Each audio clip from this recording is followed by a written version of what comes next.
Ji, tax in 10 minutes के आज के मौजू पे हम बात करेंगे जो कि है टैक्सेबल इनकम। जब हमने अपना चार्ज ऑफ टैक्स वाला टॉपिक यानी 1.3 टॉपिक पढ़ा था तो उसमें हमने पढ़ा था कि किसी भी पर्सन की for every person who has taxable income in a tax year income tax shall be charge at the rates specified in first schedule.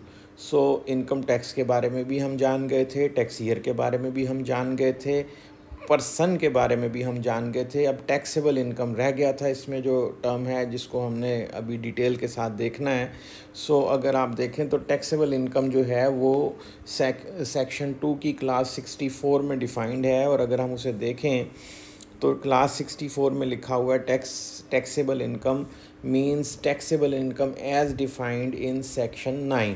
तो अब हमें ज़रूरी है कि हम सेक्शन 9 में जाके देखें कि टैक्सेबल इनकम है क्या। तो आज का हमारा मौजू इसी मुतल्लिक है कि टैक्सेबल इनकम क्या है। तो चैप्टर 3 जो है उसमें part 1 computation of taxable income, वो सबसे पहली चीज़ जो बताता है वो है टैक्सेबल इनकम। कि टैक्सेबल इनकम है क्या। The taxable income of a person for a tax year shall be the total income under class A of section 10 of the person for the year reduced but not below zero. Now that's very important कि taxable income कभी भी zero से नीचे नहीं हो सकती। This is very important कि taxable income जो है वो ज़ीरो से नीचे नहीं हो सकती। So it must be either zero और above zero, not below zero. अच्छा, तो बात हो रही थी कि total income under class A of section 10, जो क्लास ए ऑफ सेक्शन 10 में डिफाइन हुई है वो total income as reduced by any allowances, जो डिडक्टेबल अलाउंसेस हैं under part 9 of this chapter of the person for the year. यानी हमने करना क्या है कि एक शख्स की टोटल इनकम लेनी है जो सेक्शन 10 की क्लास ए में डिफाइन हुई है, और फिर उसके बाद उसको रिड्यूस करना है तमाम अलाउंसेस से, लेकिन इस तरह के वो ज़ीरो से नीचे नहीं जाएगी। ज़ीरो पे हम उसको कैप कर देंगे। तो अगर वो ज़ीरो से नीचे जा भी रही है तो हम ज़ीरो पे उसे रोक देंगे। सो टैक्सेबल इनकम आपकी जो है वो it must be anything that is not below zero. और वो है क्या कि total income as reduced by total allowances, deductible allowances under part 9 of this chapter. अब आ जाइए कि क्लास 10A में जो है वो क्या है। यहाँ पे भी एक बहुत इंपॉर्टेंट चीज़ है जो देखने वाली है, वो ये है कि टोटल इनकम को जो सेक्शन 10 डिफाइन करता है उसकी क्लास ए जो है वो कहता है person's income under all heads of income for the year. और बी जो क्लास है which is also a very important class, और इसको मैं हाईलाइट करना पसंद करूँगा। अब यहाँ आप ये देखिए कि क्लास बी जो है वो कहता है person's income exempt from tax under any of the provisions of this ordinance. So one thing is very clear that exempt income is not included, it must not be included, it can not be included in calculation of taxable income. Total income में तो वो शामिल होगी, लेकिन taxable income में exempt income शामिल नहीं होती। इसीलिए अगर आप जब हम पढ़ेंगे डिटेल से आईटी सर्विसेज सेक्टर में क्लास 94 में, जब आपकी जो है वो अब क्लास तो ओमिट हो चुकी हुई है, लेकिन जब वो थी when it stood as it stood then before omission, तो वहाँ पर आपको ये इल्म होगा कि एग्जेम्प्ट सेल यानी एक्सपोर्ट भी थी जो class 133 of part 1 of second schedule में एग्जेम्प्ट है, और लोकल सेल्स भी होती हैं। सो एग्जेम्प्ट सेल्स जो हैं इस सेक्शन की क्लास बी के मुताबिक यानी सेक्शन 10 की क्लास बी के मुताबिक वो आप टर्नओवर के अंदर या टैक्सेबल इनकम के अंदर इंक्लूड नहीं कर सकते। सो अब यहाँ पे जो दूसरी बात जो 10A में यानी जो इंक्लूड हो सकती हैं वो कौन सी हैं, वो हेड्स ऑफ इनकम डिफाइन हुए हैं for the purpose of imposition of tax and the computation of total income. All incomes shall be classified under the following heads namely. अब यहाँ पे आप देखें मैंने 4 रेड किए हुए हैं और एक ब्लू किया हुआ है। उसकी एक वजह है जो मैं अभी आपको बताता हूँ। पहली चीज़ है सैलरी इनकम। ये हेड है, सैलरी की तमाम इनकम किसी को भी हो एम्प्लॉई को, वो इस हेड के अंदर टैक्स होगी। इनकम फ्रॉम प्रॉपर्टी, उसकी कंप्यूटेशन इनकम फ्रॉम प्रॉपर्टी की इस हेड के अंदर होगी। इनकम फ्रॉम बिजनेस जो है उसका एक हेड बनाया हुआ है, कैपिटल गेंस का एक हेड बनाया हुआ है। अब जो इन चार के अंदर फॉल नहीं करता, तमाम रेजिडुओ जितना भी है वो रेजिडुओ जितना भी है वो इसमें शामिल है। ठीक है जी, किसमें? इनकम फ्रॉम अदर सोर्सेज में।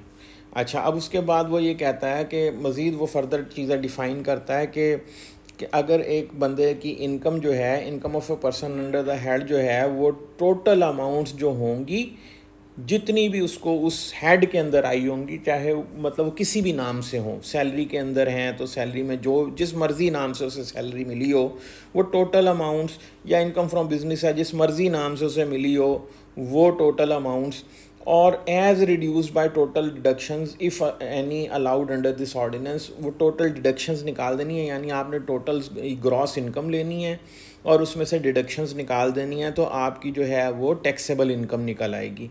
ठीक है, वो टैक्सेबल इनकम जो निकलेगी उसके बाद उसको रिड्यूस करना है आपने, जो सेक्शन 9 में लिखा था अलाउेबल अलाउंसेस से। सबसे पहले आपने कैलकुलेशन करने के लिए क्या करना है कि आपने ये करना है कि आपने उसकी टोटल जो ग्रॉस इनकम है, टोटल अमाउंट है वो लेनी है, उसमें से डिडक्शंस निकाल देनी है, तो आपके पास टैक्सेबल इनकम आ जाएगी। अच्छा, जहाँ पे डिडक्शंस इतनी ज़्यादा हो जाएं कि वो आपकी इनकम को खा जाएं और इनकम से आगे निकल जाएं तो आपको ट्रीट किया जाएगा कि आपको लॉस हुआ है। The person shall be treated as sustaining a loss. ठीक है, मतलब 100 रुपये की इनकम थी, 150 रुपये की डिडक्शन हो गई, तो it shall be treated that you have suffered a loss of 50 rupees. So loss जो है वो ट्रीट किया जाएगा in accordance with part 8 of this chapter. किसी भी हेड में हो तो उसको डील करने का तरीका प्रोवाइड किया हुआ है चैप्टर 8 जो है, पार्ट 8 ऑफ चैप्टर, जो ये हमारा चैप्टर 3 है, तो चैप्टर 3 के पार्ट 8 में डिफ़ाइन किया हुआ है। उसके बाद अब आ जाता है, मैंने आपको बताया था कि residential status point of view से इधर a person can be a resident और अ नॉन रेजिडेंट। जो रेजिडेंट पर्सन है उसकी पाकिस्तानी सोर्स और फॉरेन सोर्स, ये दोनों इनकम टैक्स होंगी पाकिस्तान के अंदर। इसे हम कहते हैं उसकी global source of income tax होगा। लेकिन जो नॉन रेजिडेंट है उसकी सिर्फ वो अमाउंट्स जो पाकिस्तानी सोर्स ऑफ इनकम होंगी वो टैक्स होंगी। सो यहाँ तक जो है ये आपको अगर जो है उम्मीद है जो है वो समझ में आ गया होगा। अगर आपका कोई सवाल है तो आप कमेंट्स में कर सकते हैं। यहाँ एक चीज़ आपको मैं और दिखा दूँ कि अगर आप ये देखें कि डिडक्शंस अलाउड कैसे होती हैं, तो ये हमारे पास जैसे प्रॉपर्टी इनकम है पार्ट 3 में, head of income, income from property, तो ये डिटेल बताई है कि जी प्रॉपर्टी इनकम में क्या शामिल होगा। फिर ये डिडक्शंस दी हुई हैं कि डिडक्शंस उसकी कौन कौन सी होंगी और किस किस को अलाउ होंगी। फिर इसी तरह अगर हम इनकम फ्रॉम बिज़नेस में चले जाएँ तो ये आप देखिए, ये इनकम फ्रॉम बिज़नेस सेक्शन 18 है।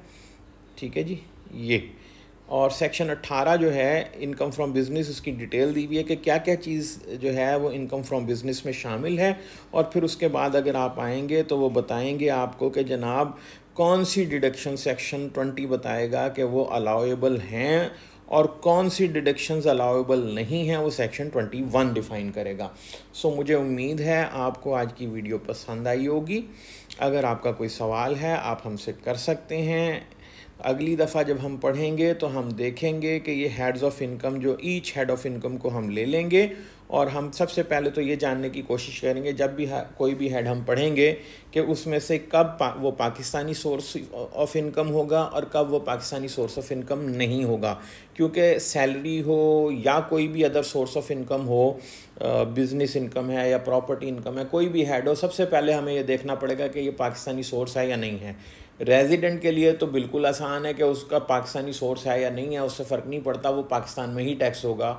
लेकिन जो नॉन रेजिडेंट है उसका फ़र्क पड़ता है क्योंकि उसकी सिर्फ Pakistani source of income tax होनी है।